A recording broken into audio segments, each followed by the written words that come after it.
All right. What's up, guys? What we have going on here at Push511 is we have a really great space upstairs. I'm actually in our downstairs location right now, which is why you see a lot of weird stuff on our whiteboard. So try and ignore that for a second. The workout that I chose was the 4 rounds per time, the 400-meter run, 5 wall walks, 30 wall balls. And here's the layout of our gym. So we have 2 doors. We have a door that's kind of in our front room, which is mostly a window. We call it our fishbowl. And then we have a main entrance, which has a nice big ramp up to it. It's handicap accessible, which we love, but it's a double door. So there's a little bit of space for people to come and go in there. We've got a rig in the main room that's in the middle of our floor. We have a small rig in that front room, what we call our fishbowl. And then we've got a really small rig, basically an individual sized rig, up against the wall when you first come in that door. So those are our permanent fixtures. And the reason I bring those up is because we've got some wall space, obviously, but we have wall ball targets all around our rig. But we also have lines on our wall space. So this is a very long, large wall that we can use. We can't use this wall. We have our office, we have our bathrooms, we have our goal board, and then we do have a little bit of wall space here, but we've got our cubbies and our kind of like kitchen area couch, if you will, right near the men's bathroom. So our main space for today's workout, the biggest concerns are going to be the coming and the going, the exits, entries, to do that safely, not run into each other, and then not get in the way of each other either.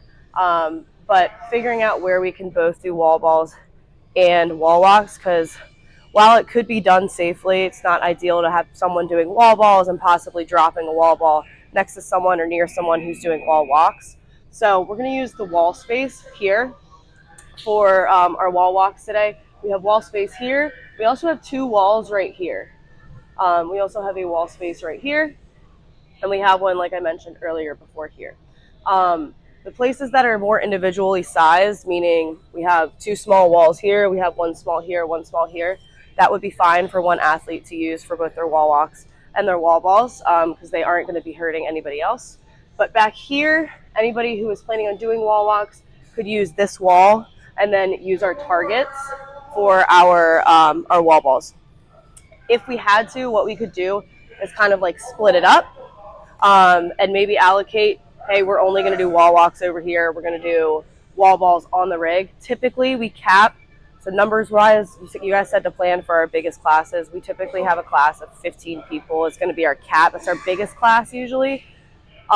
We used to do more than that, but we find that we're much better coaches with a 15-person class. So that's typically where we cap it at. So right here we have 1, 2, 3, 4, 5, 6, 7, 8, 9, 10, 11, 12, 13 targets on the rigs themselves.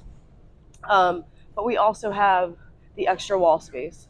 So we have wall space for people to use on their own where they're not going to be in anyone's way, which would be 1, 2, 3, and 4. So that would be more, that'd be 17 people. So we'd be pretty much covered for a wall ball or a wall walk.